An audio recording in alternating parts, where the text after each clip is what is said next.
যদি বিল্ডিং একটু ভূমিকম্প যদি হয় তো একটা বাড়াই পারবে না, সব দেয়া ঘরে চাপা পড়ে ঘরে লেপে চেপে যাবে। ওই পাথর বলছো কেন? কেন পাথর বললে ঢালাইটা জয়েন লিবে। কোন ঢালাইটা জয়েন লিবে?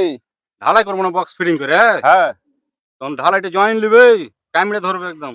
তার লেগে তুমি এভাবে সাদা সাদা পাথর হচ্ছ? হ্যাঁ ধরবে। ধরবে। হ্যাঁ ধরবে ঢালাইটা। ক্যামেরা ক্যামেরা ধরবে। হ্যাঁ, যাক বুদ্ধি ভালো আছে, প্রতিটাতে পাথর দিছো ভাবে। হ্যাঁ প্রতিটা দিছি। হ্যাঁ এই কাজগুলো ঠিক আছে, কিন্তু আর একটা কাজ আমি ভুল দেখনু। কি ভুল দেখলে? এই যে এখানে আইসো, এখানে আইসো মিস্ত্রি, এই যে দেখো তো, দেখে তুমি বলো তো তোমার বিবেকে কি বলছে? এখানে কভারিং আছে, এখানে কভারিং আছে, হাফ ইঞ্চিও নাই। নাই তো কি করবো এখন, হ্যাঁ? ওই ঢালাই দিতে লেগে এদিক ওদিক হয়ে গেছে। ঢালাই দিতে লেগে এদিকে এদিকে হয়ে গেছে, তাহলে কভারিং খিবে না তুমি? ঢালাই করার সময় তো ওইটা মাথায় রাখতে হবে না? ওই ঢালাই করার সময় লড়ে গেছে, ওদিকে চলে গেছে। এদিকে চলে এসছে। বলি তো কভারটা নাই।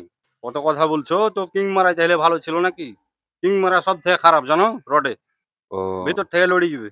তাহলে কিং মারনি খো, সোজা সাপটা রেখে দিয়েছো, হ্যাঁ কিন্তু এখানে কভারিং নাই, এটাতে সমস্যা নাই তাই বলছো নাকি? সমস্যা হবে না খুব একটা। খুব একটা সমস্যা হবে না? না। কারণ তোমরা মিস্ত্রি মানুষ, তোমরা যেটা বুঝাইছো সেটাই বুঝতে হবে। তো হয়ে যাবে, সমস্যা নাই। সমস্যা নাই না।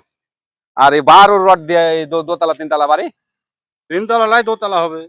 তো এগুলা বিষয়টা হয়েছে, তোমরা তো বুঝলে লাভ নাই গো, এগুলা সব কন্ট্রাক্টরের পুক্তি পাকামো কাজ। হ্যাঁ 12 মিলি রড দিয়ে তিনতলা বাড়ি করছে। ইঞ্জিনিয়ারে যাই দিছে তাই দিয়ে করছি, কি করবো এখন? হ্যাঁ না ঠিক আছে, তোমাকে তো দোষ দেওয়া যাবে না, কিন্তু 12 মিলি রড দিয়ে কি তিনতলা বাড়ি করার সিস্টেম আছে? না এটা তো ঠিক নয়, হ্যাঁ। 16 রড নিম্ন দিতে হবে। খোদা না খাস্তায় যদি বিল্ডিং একটু ভূমিকম্প যদি হয় তো একটা বাড়াই পারবে না, সব দেয়া ঘরে চাপা পড়ে ঘরে লেপে চেপে যাবে। হ্যাঁ কি কথা বলো তাইলে? এই 12 মিলি রডের কোনো গ্যারান্টি আছে? না। তো যাই গিয়া পেটের দেয় খাটতে এসছি নাকি? চলবে তাও। হ্যাঁ 20 বছর যাবে। 20 বছর যাবে।